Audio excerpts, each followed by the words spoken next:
They're a bunch of criminals. They're a bunch of criminals. They've taken over our government. He who makes the money makes the rules. And because these guys make the money... Golden rule. It's the old golden rule. Yeah. And because these guys make the money, they control our government, both the Democrats and the Republicans. And it doesn't matter whether Hillary Clinton's in office or George Bush is in office, the same things are going to happen. There are minor differences, but essentially the same thing is going to happen. Well, you should be frightened because these people are controlling our lives. You know, we're no longer in charge of our own lives. Everything we do today is done by... It's like believing in a sense that America from the beginning was supposed to be a democracy. You keep hearing... It's a republic. Of course it's a republic. Sure. It's a constitutional republic. Absolutely. Right? And if you ask 100 people on the street, what form of government is America supposed to be? We have a democracy. 98% will tell you it's a democracy. It's not. And they don't get this. A democracy, 51% control 49%. It's tyranny of the majority. I wouldn't want to be part of the 49%. In our constitutional republic, 99% of the people couldn't take away the rights of 1%. You have rights because you were born. You had God-given human rights. They're your rights. Intrinsic rights as a citizen. Intrinsic rights. And the government can't take them away. You must understand something. We did not go to Iraq to bring freedom to Iraq. We're in Iraq, and we keep talking about promoting democracy. What we're promoting is a one-world government, a new world order. When they use the word democracy, just take that word democracy out and put in New World Order, One World Order, globalization.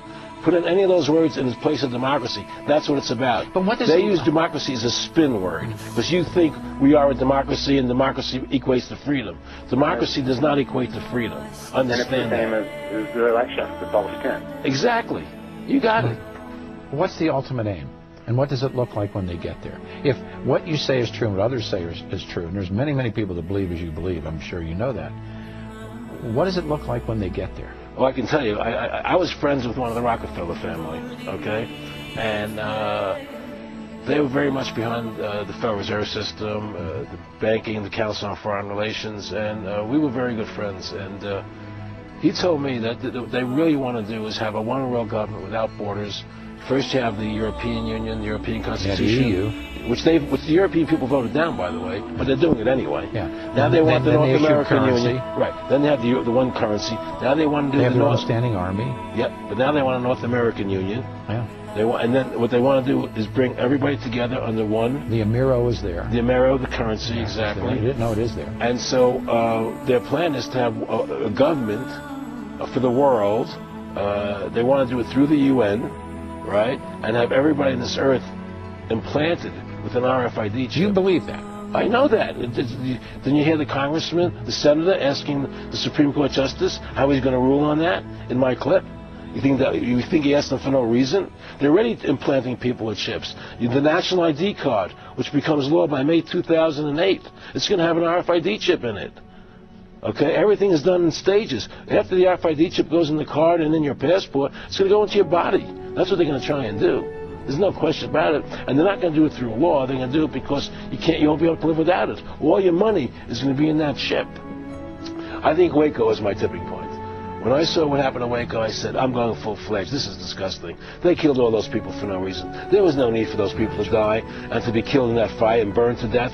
That was the most disgusting event. The war in Iraq, a disgusting event. When I heard Rumsfeld talking about shock and awe, oh, let's everybody go home, watch on television shock and awe, as if it was a 4th of July fireworks. There are people under that concrete being killed and maimed, children and women and men dying for no reason. For no reason, you know? I had a friend, one of the Rockefellers.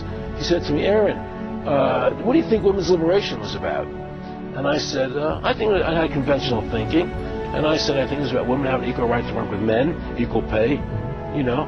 He said, you know what, Aaron, you're an idiot. And he started to laugh at me. I said, what do you mean? He said, you want to know what that was about? So tell me. He said, we, the Rockefeller Foundation, financed that women's lib movement. You want to know why? For 2 reasons. Half the population wasn't taxable before. And the second reason is, now the kids go to our schools at an early age, and we mold them. There's no more family at home to take care of the kids. The state becomes the family now, Aaron. You get it? And that's how this country is working. It's run by evil. It's run by evil forces. And people in this country better wake up to the truth and save this country from what's happening.